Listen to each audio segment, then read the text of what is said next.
Welcome back to Momentous Struggle. Today's episode, we're going to talk about Anakin Skywalker and the clone troopers of the 501st. First off, let's talk about who is Anakin Skywalker as he relates to this point in time in Shatterpoint. Anakin Skywalker is the general in the clone army at this point in time for the Galactic Republic. This Anakin is one that is present after the events of the second movie, or episode 2, I should say, Attack of the Clones, and is not the Anakin that we see in episode 3, Revenge of the Sith. So this is the one that primarily is going to be for canon purposes in the Clone Wars animated series, and there are some novels out there that are primarily legends at this point in time, but there is a lot of canon ones as well that relate to who this Anakin is.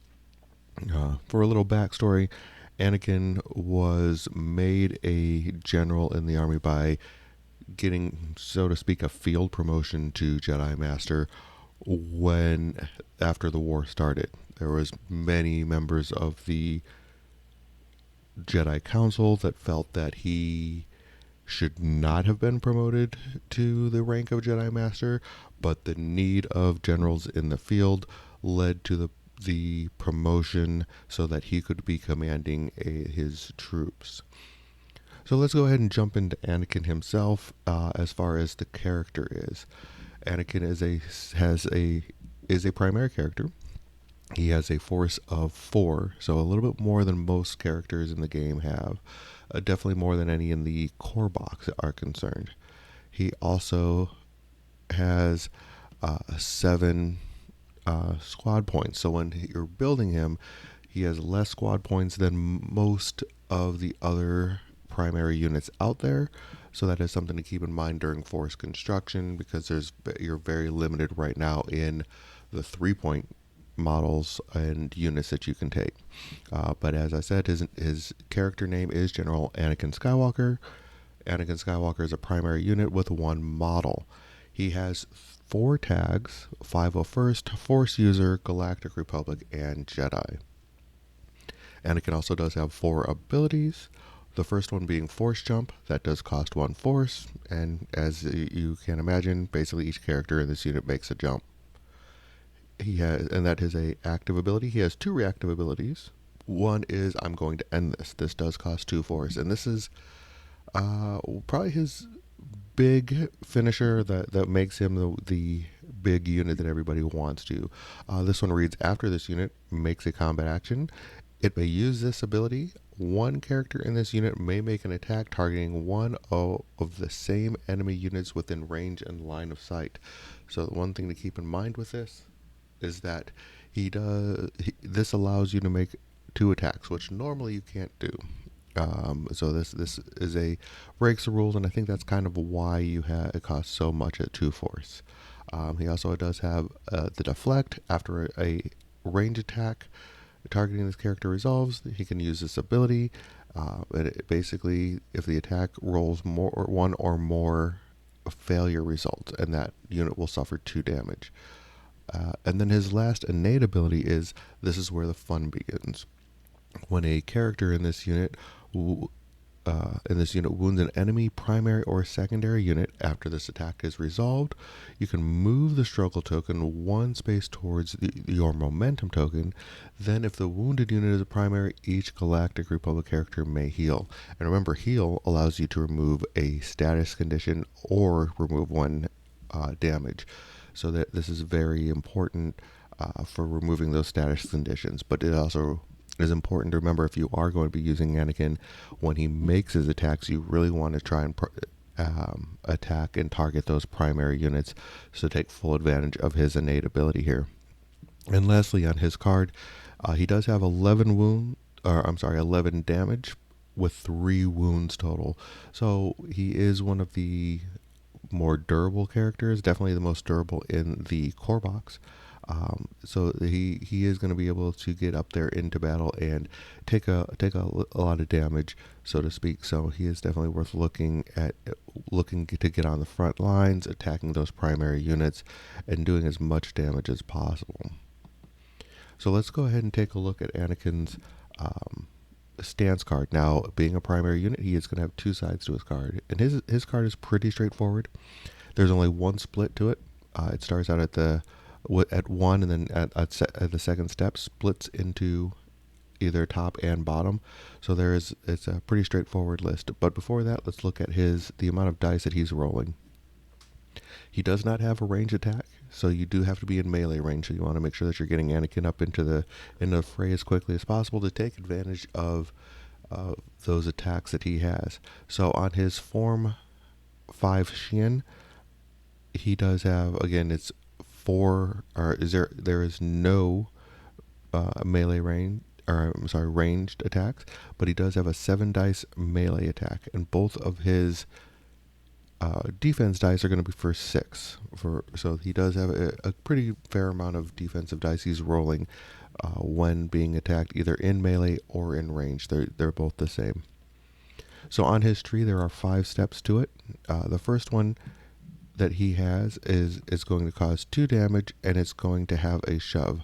So that's going to help Anakin move into position for attacks and to help push people off of points. Now, if you go the top route, he does have a heal, on his next step. The third step has 2 damage and a reposition. He has 2 more heals on his fourth, and his fifth is another shove and 2 more damage. So if you go the top way, you're getting a total of 3 heals, a reposition, 2 shoves, and a total of 6 damage. So there's a lot of movement and a lot of healing that can happen there. Now, if you go the bottom route, no healing, but there is going to be a little bit more movement. So again, you start out on one with that shove and 2 damage. Going down to the bottom, you have a shove and 2 damage again, and then a shove and 3 damage, and then a jump and 2 damage, and then a disarm and 1 damage. So you're looking at a total of 3 shoves and a jump. So that's a total of 4 movements that you're going to be getting out of all of that, which is a lot of movement that you're going to be able to do if you go the full tree, basically, and the disarm. And then you get a total of 8 damage that you're going to be doing. So it's a little more damage heavy on this side than on the bottom side than it is on the top. But if you're looking at needing to get yourself healed up, definitely the way to go. Especially like if you think about the fact that Anakin's going to be making 2 attacks. You could use that first one to sit there and kind of move into a specific position, and then the second attack, if he's attacking a primary, to heal up a lot of the stuff that he's healing, so he's ready to sit there and be able to be more durable in the back end. So let's take a look at his expertise tree. For his lightsaber, if he gets 1 expertise, that's 1 hit. 2 to 3 expertise is going to be 2 hits. 4 plus expertise is going to be a critical and 2 more hits. On his defensive form, 1 expertise is going to be a block, and then you change one of the attacking character's crits to a hit. 2 to 3, you're going to get 2 blocks, and again, reducing that crit to a hit for your attacker. And 4 plus is 3 blocks, and again, that reduction. So that is Form 5 Shin for Anakin Skywalker. Let's go ahead and take a look at his other side of his card. This is called Form 5 Dim. So this is more of a attacking. You're rolling an additional attack dice on this one. So this is the more offensive side of his card. So when you're activating Anakin, definitely something to think about when you start playing him. It's definitely something that you want to think about which side of this card you're going to be using. Again, he has no range attack. His melee is going to be up to 8, but his defensive dice on both are going to go down to 5. So 1 less defensive dice, but 1 more offensive attacking dice.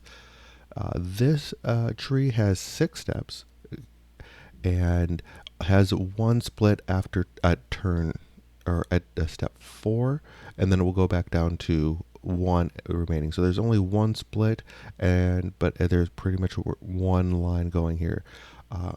Going along the lines of more offense, For the first step on the tree, you're doing 3 damage. The second step, you're doing 2 damage. The third step, you're doing another 2 damage, and you're giving the opponent a strain. And then on the split, if you go top, you get a jump and a damage. If you go bottom, you get a strain, I believe. Oh, I'm sorry, a pin and a damage. Then on the you go back to one line again, and that will be again a shove and a damage, and then the last is a reposition and a damage. So no matter what you're looking at, you're going to be doing a total of 10 damage if you do the full chart. If you have 6 total successes that are unblocked. So there is a little bit more damage that can be done here. It does have that strain special condition, which I think is probably the best one out there, simply because of what it does. It's just guaranteed damage unless they are able to heal, or they take a action to heal that. So it is it's I think probably the best condition out there. But again, we have to wait and see as we get to start playing those games and out there and everything along those lines. Also, let's look at the expertise charts now. So on the lightsaber side, basically it's 1 you get a crit, 2 to 3 you get 2 crits, 4 plus you get 3 crits. On the defensive form, if you end up getting 1 to 2 crits, you're going to get a block, and then you reduce the crit to a hit. On 3 plus, you're going to get 2 blocks and another reduction. So definitely a good way to go there. You get a lot of, I like the reductions that you get with Anakin on this particular one. But that wraps up Anakin himself. Let's go ahead and take a look at the other characters that come in his quote-unquote box, which is Rex and the 501st. So Rex is the captain of the 501st, the commander of the 501st, serving under Anakin during the Clone Wars. Rex is prominently shown throughout a lot of Star Wars. Canon has gone to say that he has actually was there at the destruction of the second Death Star when he was on the forest moon of Endor with that strike force. That has been confirmed as being Rex at that point in time. Of course, Rex wasn't introduced back then. We didn't know who Rex was. So he has a long history within the Star Wars universe. He also shows up in the Rebels animated series, so we do see a lot of Rex. He also is in the Bad Batch animated series, so there is a lot of Rex content out there for those who want to see it. The 501st is probably the most iconic army in the Star Wars universe, as far as they served under Anakin in the Clone Wars. They became known as Vader's Fist after Anakin became Darth Vader. So there was there's a lot of lore behind there. And they also have an amazing cosplay group out there known as the 501st, simply goes by the 501st. They are the ones that if you ever go to sporting events and see people dressed up as any Star Wars characters, usually primarily clone troopers, stormtroopers, Darth Vader, those are 501st cosplayers. They do a lot of charity work with the going to hospitals and doing visits at children's hospitals, things along those lines. So they're a very good group. Definitely a organization worth looking into if you are into Star Wars and want to support the community. That's another way to do so. But let me go ahead and jump into the Clone Wars and the cards themselves. So here is Captain Rex. Captain Rex is a 4-point character, no force. He is CC 7567, also known as Captain Rex. He is a 1-unit secondary unit. He has the tags of 501st, Clone Troopers, and Galactic Republic. And he does have 5 abilities. His first ability is going to move on soldier. So at the start of this unit's activation, you choose a character in this unit, or another allied Galactic Republic character. That chosen character may dash, which is going to be your small movement tool, and then gains a Tonker token. He also has an ability. Each character in this unit may, if for one force, may dash. If that character, if any character dashes, this unit gains a hunger token. So basically, he is all about collecting those conquer tokens to help him have that defense against ranged attacks. He has one reactive ability, that is, I'm always first kid. If this unit is not wounded, after an allied clone trooper supporting unit within 3 of this unit makes a combat action, this unit may use this ability. One character in this unit may dash. If it does, it can make a 5 dice melee or ranged attack targeting one of the same enemy units within range and line of sight. So very good ability to just add a little extra damage in. So keeping him in range of your clone troopers when you're playing, like, his placement is very important. You want to make sure that he is within the range that it needs to in order to use this ability. It does cost 1 force, but 1 force to get a 5 dice, a free 5 dice attack basically is pretty good in my opinion. He has 2 innate abilities. First one is Bring It On Clankers. After an allied clone trooper within 3 of this unit gains a hunger token, one character in this unit may heal. So again, that's why you want to keep your placement in mind when you're moving everyone around, because he is able to, there is that synergy when he's within his clone, within a fellow clone troopers. And his last ability is when this unit has 1 or more hunger tokens, it has Steadfast. And basically Steadfast ignores the first shove. So definitely worth looking into. And lastly, Rex himself has 9 damage for his 2 wounds, so a total of 18 damage he can be taking. So let's go ahead and take a look at Rex's stance card. Being a secondary unit, he is only going to have 1 card, so that is something to keep in mind when looking at Rex here. So he is going to have a melee and a range attack. His range attack is range 5. Both of his attacks, whether they are melee or ranged, are going to be 7 dice. He has 5 dice for his damage, or his defense dice. And for Rex, he has 5 steps in his stance, in his combat tree. They are 2 separate top and bottom trees or lines, basically, with coming together at the final one for the final step. So you have to choose from the start whether you're going to go top or bottom, and then it comes together at the end if you make it to the 5th and final step of his tree. Looking at the top, it goes 2 damage, and then 2 damage again, 1 damage and an expose, and then 1 damage and a shove into the final, and then going into the final one is an reposition and damage. So looking at the top side, it's a total of 7 damage, along with an expose, a shove, and a reposition. If you decide to go on the bottom route, you're going to have a shove and a damage, a shove and a damage, 2 heals, a pin and a damage, and then a reposition and damage. So a lot less damage here. You're getting only 5 damage if you make the full tree. There are two movements though, so he has 2 shoves, and then he also is going to have 2 heals. So there's a little bit more movement, a little bit more healing with instead of having as much damage on this. So picking which way you want to move with Rex here is definitely important when you're looking at how you want to utilize his attack, whether you want to try and put a bunch of damage into somebody, or if you want to try and move and heal. Looking at his expertise tree, on his DC Blaster, and his DC Blaster is going to be the same expertise tree no matter if it's in range or melee. 1 to 2, you're going to get 2 hits. 3 to 4, you're going to get 2 crits. And 5 plus, you're going to get 2 crits and a hit. If you're looking at the defensive side, 1 to 2 gets you 1 block, and 3 plus gets you 2 blocks. So that is Rex in a nutshell. Let's go ahead and look at the 501st Clone Troopers.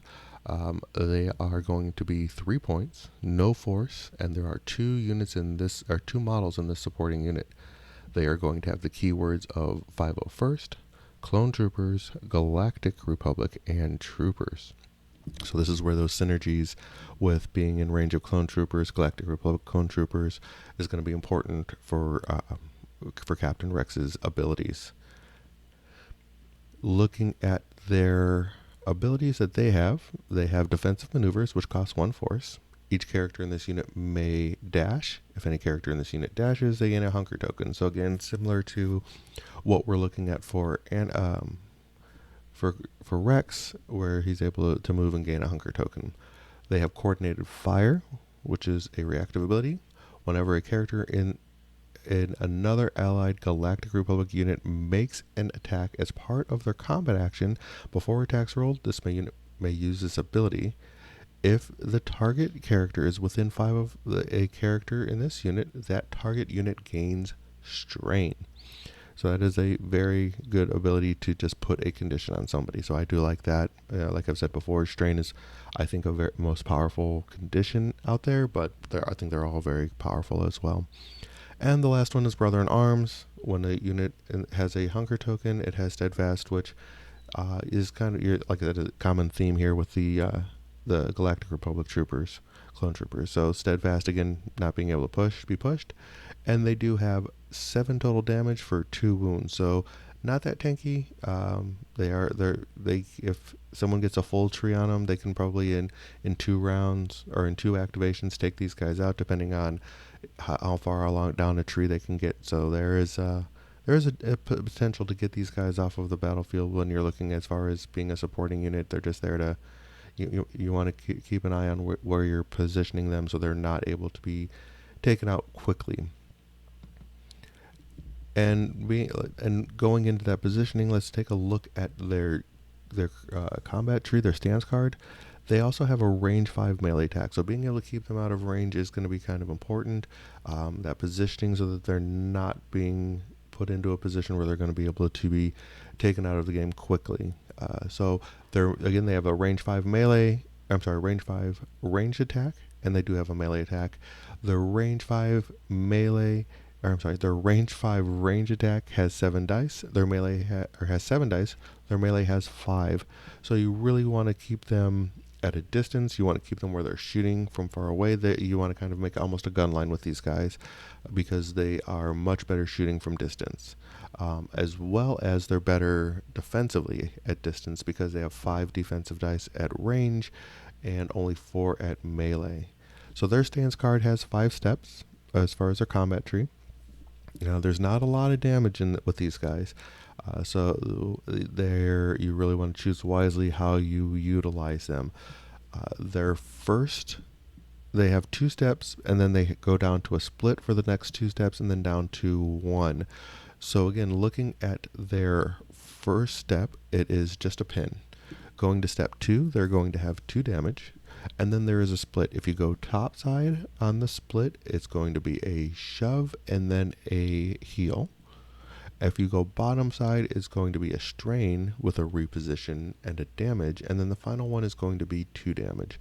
So at most, if you get the full 5 steps of this, you're going to get a total of 5 damage, along with a strain, reposition, and a pin. If you decide to go to the bottom route, you're only going to do 4 damage with that pin, and then you'll also do a shove and a heal. So there's a little bit of a repositioning and healing that goes on that bottom end. As far as our expertise chart goes, it's pretty lackluster. 1 to 3 on the blasters gives you a hit. 4+ is going to give you a crit. If you're in melee range, you only have 1+, and that gives you a hit. So again, staying out of melee range is really important with your clone troopers because they just are not very good once they become worse when they get into melee range. Their attack goes down, their defense goes down, and their expertise start goes down. So you really want to make sure you're keeping them kind of on the back line where they can shoot at range and are doing damage there.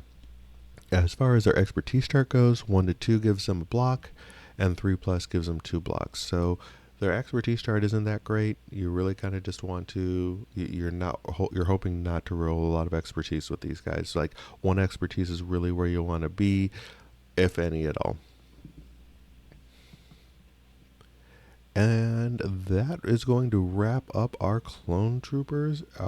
That's the last of everyone for this quote unquote box, the Anakin box. So, that being said, I will again want to thank everyone for tuning in, watching. Please give me a like and subscribe if you like the content that I have out here for you. And I will continue to try and put out videos as quickly as possible. But again, thank you for watching and have a great day.